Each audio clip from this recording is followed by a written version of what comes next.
Hello bachcho, let's read the question. The question says select the option containing the correct statements. A. The R value is used in assessing impacts of biotic factors on population growth. B. In logistic growth curve, the asymptote condition arises when population density reaches nature's carrying capacity. C. Populations evolve to maximize their Darwinian fitness, that is, low R value in the habitat in which they live. D. Predation is the only way of transferring energy fixed by plants to the higher trophic levels. Option 1 A and B, option 2 A and C, option 3 B and D, option 4 C and D. Question में हमसे पूछा गया है कि given statements में से कौन कौन से स्टेटमेंट्स करेक्ट हैं। फर्स्ट स्टेटमेंट में कहा गया है कि R value impact of biotic factors on population growth को असेस करने में हमारी हेल्प करती है। सेकंड स्टेटमेंट में कहा गया कि लॉजिस्टिक ग्रोथ कर्व में एसिम्प्टोट कंडीशन तब आती है जब पॉपुलेशन डेंसिटी कैरिंग कैपेसिटी तक रीच कर लेती है। सी स्टेटमेंट में कहा गया है कि पॉपुलेशन इवॉल्व करती है ताकि उनकी डार्विनियन फिटनेस इंक्रीज हो, यानी कि उनकी आर वैल्यू कम हो। एंड डी स्टेटमेंट में कहा गया है कि प्रिडेशन एक ऐसा तरीका है जिससे कि प्लांट्स की फिक्स की हुई एनर्जी हायर ट्रॉफिक लेवल्स तक ट्रांसफर होती है। इस क्वेश्चन में हमारा जो की कॉन्सेप्ट यूज हो रहा है that will be population growth. की कॉन्सेप्ट इज पॉपुलेशन ग्रोथ। सबसे पहले अगर हम बात करें हमारी स्टेटमेंट ए की, तो आर वैल्यू क्या होता है? आर वैल्यू को हम बोलते हैं intrinsic rate of natural increase. It is intrinsic rate of natural increase. और ये आर वैल्यू इंपॉर्टेंट क्यों है? बिकॉज आर वैल्यू हमें हेल्प करती है to determine the impact of both biotic and abiotic factors जो contribute करते to the growth of population। B statement की बात करें तो एक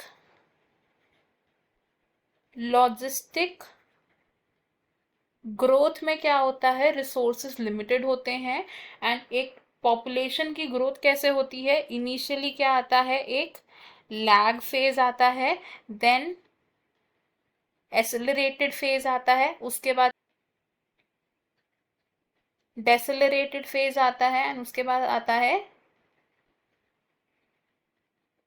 एसिम्टोट फेज।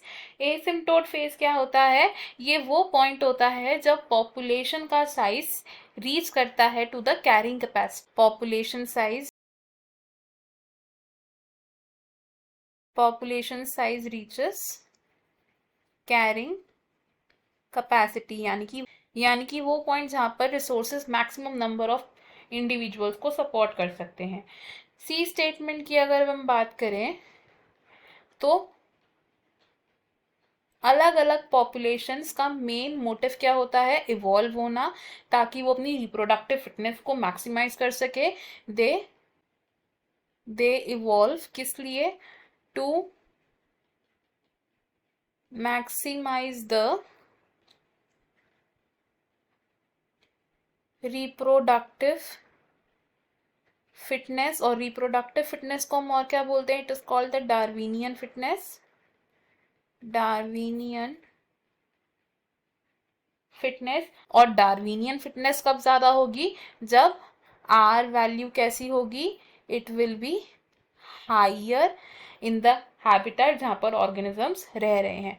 अब अगर बात करें हमारे डी स्टेटमेंट की, तो प्रीडेशन क्या है?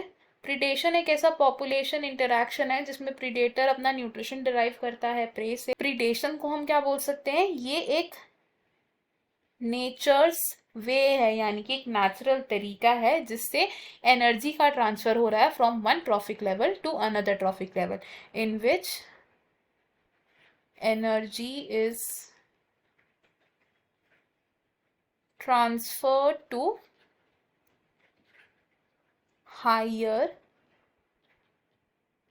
trophic levels. तो अगर हम अपने स्टेटमेंट्स देखें अब, इनमें से हमारे करेक्ट स्टेटमेंट्स कौन कौन से हैं। फर्स्ट स्टेटमेंट है is wrong because R value सिर्फ बायोटिक फैक्टर्स के इम्पैक्ट को असेस नहीं करता, एबायोटिक फैक्टर्स के इम्पैक्ट को भी करता है। स्टेटमेंट बी करेक्ट है। स्टेटमेंट सी रॉन्ग है बिकॉज डार्विनियन फिटनेस मैक्सिमाइज होगी विद हायर आर वैल्यू, ना कि low R value. And statement D हमारी करेक्ट है। तो इन दिस क्वेश्चन हमारे कौन कौन से स्टेटमेंट्स करेक्ट हैं, they are statement B and statement D. तो हमारा करेक्ट आंसर है option number 3। Option 1, option 2 and option 4 wrong हो जाएंगे। हमारा फाइनल आंसर है यहाँ पर option 3। I hope you have understood it well. Best of luck. Thank you.